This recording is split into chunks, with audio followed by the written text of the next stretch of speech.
ეთოსური ადამიანი, ბატონი დავით შენგელია. თქვენი გაცნობა მაინტერესებს და ვინ იყო მაშინ, როდესაც აი ამ ქარბორბალაში აღმოჩნდა აფხაზეთის ტერიტორიაზე. ომხარ დაუწყები სახელმწიფოს. ისე იყო ომი დასაწყები, მაგრამ ვერ მოუგებდი.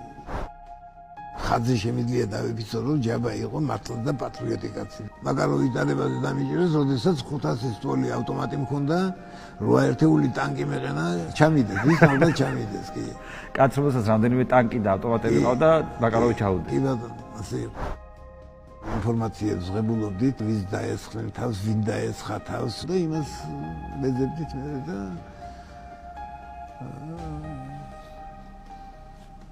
განშენი მიხვდები ალბათ რა ხდებოდა.